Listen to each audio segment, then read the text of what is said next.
Shalom, salam sejahtera bagi kita semua. Kembali lagi dalam renungan harian kita.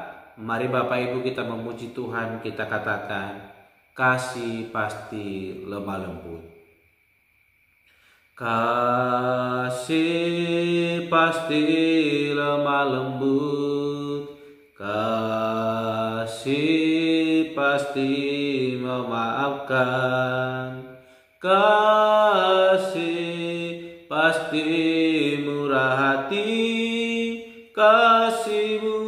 kasihmu Tuhan.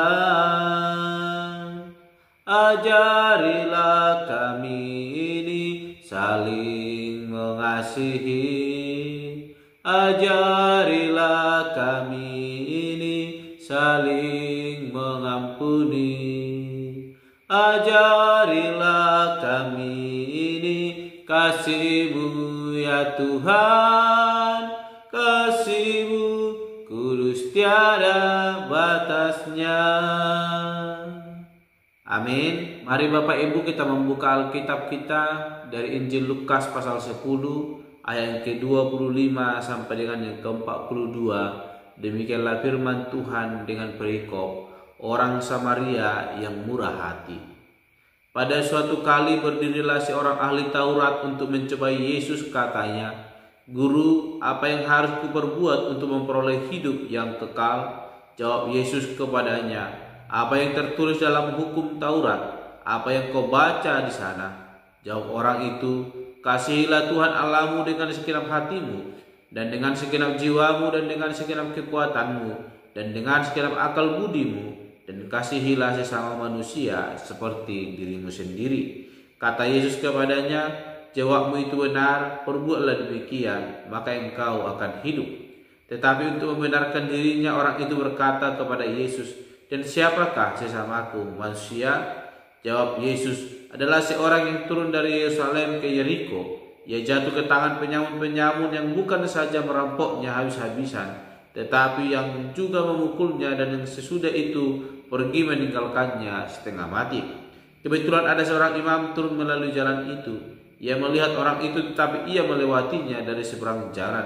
Demikian juga seorang Lewi datang ke tempat itu. Ketika ia melihat orang itu, ia melewatinya dari seberang jalan. Lalu datang seorang Samaria yang sedang dalam perjalanan ke tempat itu, dan ketika ia melihat orang itu, tergeraklah hatinya oleh belas kasihan. Ia pergi kepadanya lalu membalut luka-lukanya. Sesudah ia menyiraminya dengan minyak dan anggur. Kemudian ia menaikkan orang itu ke atas keledai tunggangannya sendiri, lalu membawanya ke tempat penginapan dan merawatnya. Keesokan harinya ia menyerahkan 2 dinar kepada pemilik penginapan itu, katanya, "Rawatlah dia, dan jika kau belanjakan lebih dari ini, aku akan menggantinya waktu aku kembali." Siapakah di antara ketiga orang ini menurut pendapatmu adalah sesamamu manusia dari orang yang jatuh ke tangan penyamun itu? Jawab orang itu, "Orang yang telah menunjukkan belas kasihan kepadanya." Kata Yesus kepadanya, "Pergilah dan perbuatlah demikian." Ketika Yesus dan murid-muridnya dalam perjalanan, tibalah ia di sebuah kampung. Seorang perempuan yang bernama Marta menerima dia di rumahnya. Perempuan itu mempunyai seorang saudara yang bernama Maria. Maria ini duduk dekat kaki Tuhan dan terus mendengarkan perkataannya, sedang Marta sibuk sekali melayani. Ia mendekati Yesus dan berkata, "Tuhan, tidakkah engkau peduli bahwa saudaraku membiarkan aku melayani seorang diri? Suruhlah dia membantu aku."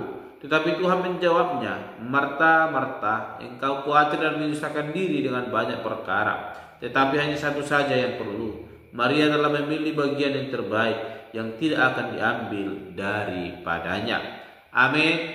Bapak Ibu saling terkasih, dalam nama Tuhan Yesus Kristus, kita kembali merenungkan firman Tuhan dari Injil Lukas pasal 10 ayat 25 sampai dengan ke-42. Dan saya berikan tema bagi kita semua, yaitu menjadi pelaku-pelaku kebenaran. Sekali lagi, menjadi pelaku-pelaku kebenaran. Bapak Ibu saudara terkasih, kita boleh melihat ayat kebenaran firman Tuhan yang telah kita baca, bahwa di sini kita melihat bahwa ada kesombongan dan ingin pamer diri di hadapan Yesus yang dilakukan oleh orang Farisi yang dimana tampaknya menguasai ahli Taurat dalam bacaan ini, sehingga mungkin dia ingin menunjukkan bahwa keahliannya menguasai Taurat memperlihatkan kesalehan dan kedekatan hubungannya dengan Allah. Namun jawaban Yesus atas pertanyaan yang kedua menohok ke dalam titik permasalahan yang sebenarnya bercokol di dalam dirinya, di mana apa yang dia tanyakan kepada Yesus semuanya menuju kepadanya, yang mana pertanyaan itu mengarahkan kebenaran kepada dirinya. Bapak, Ibu, saudara yang terkasih dalam nama Tuhan Yesus Kristus, ada perbedaan besar antara dua pemimpin agama dengan si orang Samaria, yaitu dalam hal belas kasihan. Ketika dua orang pemimpin agama Yahudi melihat orang yang mengalami kerampokan itu, mereka justru berusaha menghindari dia. Namun kita melihat bagaimana seorang Samaria, dia boleh hadir, bahkan mengambil resiko, di mana orang Samaria yang dianggap rendah oleh orang Yahudi, hatinya tergerak oleh rasa belas kasihan, dan dia tidak memilih seperti kedua pemimpin agama yang telah melewati orang tersebut. Dia lebih memilih untuk boleh mengambil resiko maupun konsekuensinya yang mungkin muncul bila ia menolong korban perampokan tersebut.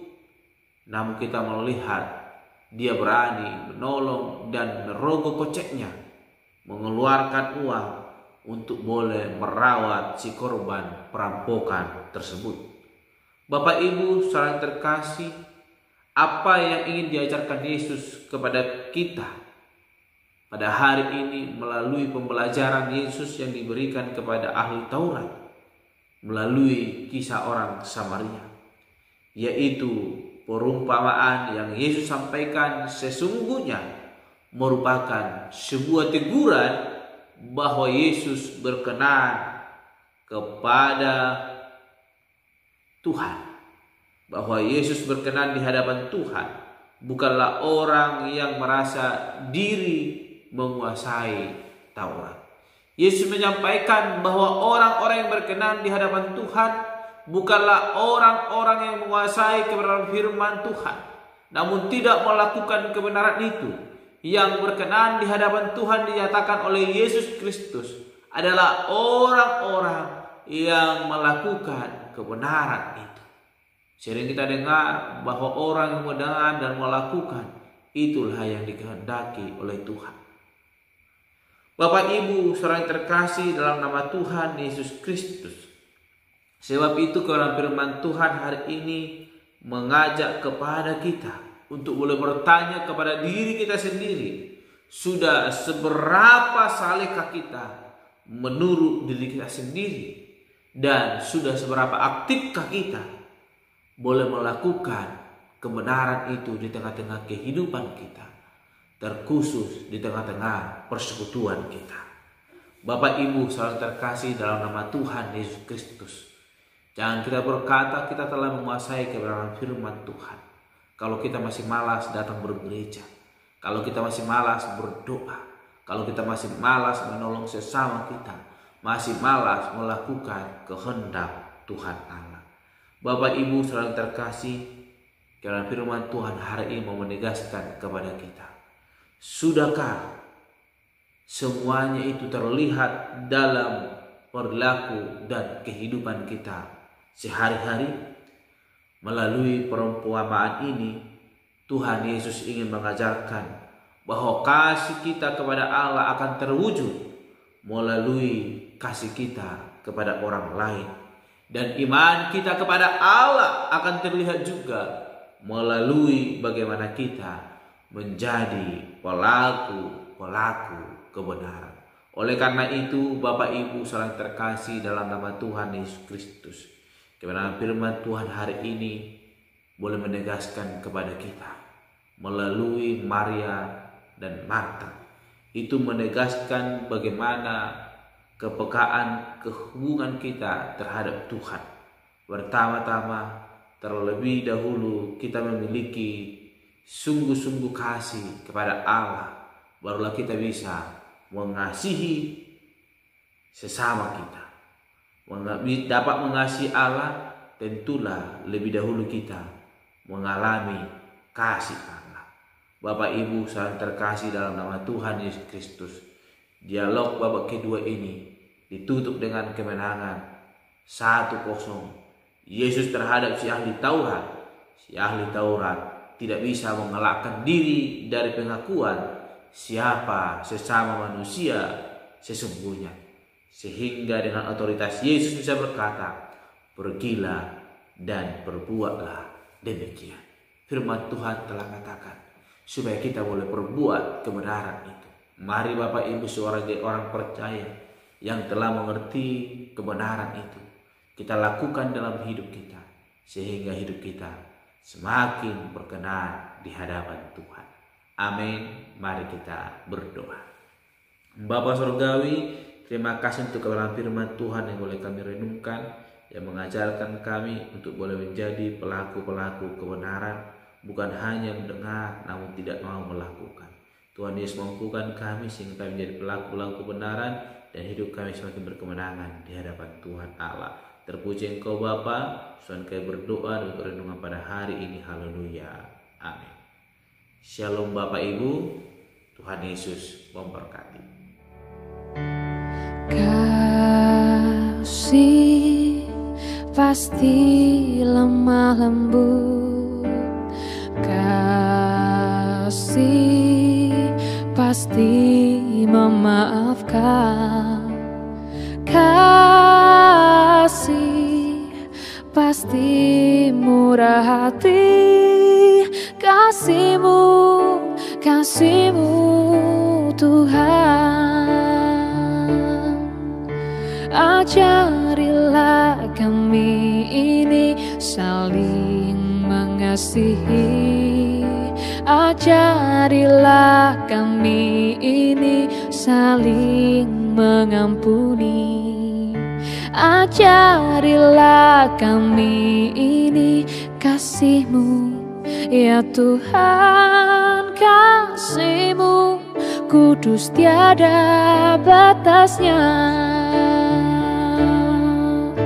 Ajarilah kami ini saling mengasihi, ajarilah kami ini saling mengampuni, ajarilah kami ini kasih-Mu. Ya Tuhan, kasih-Mu kudus tiada batasnya. Kasih-Mu kudus tiada batasnya. Kasih-Mu kudus tiada batasnya.